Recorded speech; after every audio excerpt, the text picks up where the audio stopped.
Hello everyone, welcome to our channel Tanya to guide. ఇవాళ ఈ educational updates అయితే start చేసే ముందు ఛానల్లో రెగ్యులర్గా వీడియో అప్డేట్స్ చూస్తున్న వాళ్ళు సబ్స్క్రైబ్ అయితే సపోర్ట్ చేయండి. సో నిన్న నైట్ గ్రూప్ 4కి సంబంధించిన రిజల్ట్స్ అయితే డిక్లేర్ అయ్యాయి. ఇంకా ఎవరైనా రిజల్ట్స్ చెక్ చేసుకోలేదంటే చెక్ చేసుకోండి. సో ఈ రిజల్ట్స్లో మనకి ఆల్మోస్ట్ దాదాపుగా 7.6 lakhs ఆఫ్ పీపుల్ ఎగ్జామ్ అయితే రాయడం జరిగింది కదా. దీంట్లో మొత్తం 13 ప్రశ్నలు సమాధానాల్లో మార్పులు అయితే చేసిండ్రు. సో ఇందులో 5ంటికి 1 కన్నా ఎక్కువ సమాధానాలు సరైనవిగా అయితే పేర్కొనడం జరిగింది. ప్రభుత్వ ఉద్యోగాలలో మహిళలకి ప్రత్యేకంగా రోస్టర్ పాయింట్ కేటాయించకుండా మహిళలకి సమాంతర రిజర్వేషన్స్ అయితే అమలు చేయాలనేసి ఇప్పటికీ ప్రభుత్వం అయితే నియమించడం జరిగింది.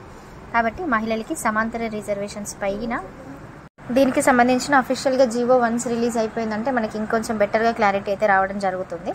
అండ్ అలాగే మొన్న స్టాఫ్ నర్స్కి సంబంధించిన రిక్రూట్మెంట్ కూడా చేయడం జరిగింది.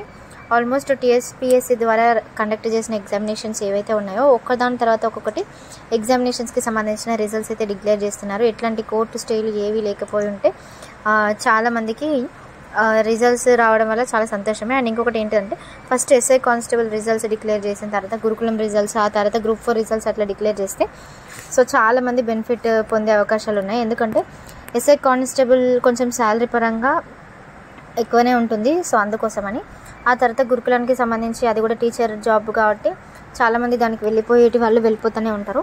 ఆ తర్వాత గ్రూప్ 4కి కనుక రిజల్ట్స్ ఇస్తే ఎక్కువ మంది బెనిఫిట్ అవ్వడానికి ఎక్కువగా అవకాశం అయితే ఉంటుంది. ఎందుకంటే ఇప్పుడు వాళ్ళు అది సెలెక్ట్ అయ్యి ఇది సెలెక్ట్ అయ్యి మధ్యలో ఖాళీలు మిగిలి అవి నెక్స్ట్ ఇయర్ రిక్రూట్ చేస్తామంటే మధ్యలో అభ్యర్థులు లాస్ అవ్వడం జరుగుతుంది కాబట్టి. అండ్ అలాగే ఎన్సీఈఆర్టీలో ఉపాధ్యాయుల ఎంపికకి దరఖాస్తులను అయితే ఆహ్వానిస్తున్నారు. ఇవాళ నోటిఫికేషన్ అయితే రిలీజ్ చేశారు. దరఖాస్తుల సమర్పణకు తుది గడువు 17వ తేదీన అయితే వెల్లడించడం జరిగింది. ఇది ఏంటి అంటే ఎన్సీఆర్టీ మనకి సెంట్రల్ లెవెల్లో అనమాట. ఓడి విధానం పైన పనిచేసేందుకు అర్హులైన ఉపాధ్యాయుల నుంచి పాఠశాల విద్యాశాఖ దరఖాస్తులు అయితే స్వీకరిస్తున్నారు. సో స్థానిక సంస్థ పాఠశాలలో పనిచేస్తున్న ప్రధానోపాధ్యాయులు కానీ స్కూల్ అసిస్టెంట్లు డిప్యుటేషన్లో ఓడి పద్ధతిలో అయితే పనిచేయాల్సి ఉంటుంది. 1వ తేదీ నాటికి 68 ఏండ్లు నిండి ఉండకూడదు. అభ్యర్థులు ఎవరైతే 1966 మార్చి 1 తర్వాత జన్మించి ఉంటారో సో వాళ్ళందరూ కూడా అప్లికేషన్స్ అయితే చేసుకోవచ్చు. అండ్ ఆన్లైన్లో అప్లికేషన్ చేసుకోవాలి. నేరుగా అయితే వీళ్ళు దరఖాస్తులు అయితే స్వీకరించరు. ఇంకా నెక్స్ట్ వచ్చేసరికి గురుకులానికి సంబంధించిన అప్డేట్స్. పీజీటీ ధృవీకరణ పత్రాలకు సంబంధించిన పరిశీలన ఇవాళ రేపు అయితే జరగనున్నట్లు తెలియజేశారు.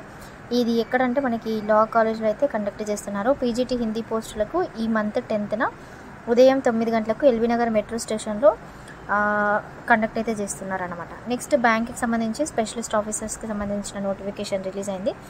ఎవరైతే బ్యాంకింగ్ సైడ్ వెళ్ళాలనుకుంటున్నారో సో వాళ్ళందరూ కూడా అప్లికేషన్స్ అయితే చేసుకోండి. ఇంకా నెక్స్ట్ అప్డేట్ వచ్చేసరికి గ్రూప్ 1కి సంబంధించి వయోపరిమితిని అయితే పెంచడం జరిగింది.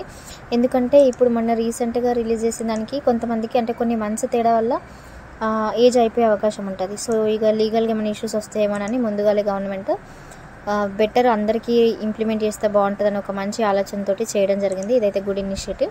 అండ్ ఆబ్వియస్లీ ఎక్కువ మంది అప్లికేషన్ చేసుకుంటే గవర్నమెంట్కి కూడా ఫండ్స్ వస్తాయి. దాన్ని మళ్ళీ రిటర్న్ మనకే యూజ్ చేయడం అయితే జరుగుతుంది. అంటే జస్ట్ నేను ఉన్న ఫ్యాక్ట్ చెప్తున్నాను, ఎవరు ఏదో ఇట్లా రాంగ్ చెప్తున్నా అని థింక్ చేయకండి. అంతే ఇప్పుడు ఒకవేళ 13 లక్షల అప్లికేషన్స్ గ్రూప్ 1కి వచ్చినాయి అనుకోండి, కనీసం 7 లక్షల అప్లికేషన్స్ వచ్చినా కూడా మనిషికి 200 రూపీస్ అంటే కూడా చాలా క్రోర్స్లలో అవుతుంది అమౌంట్.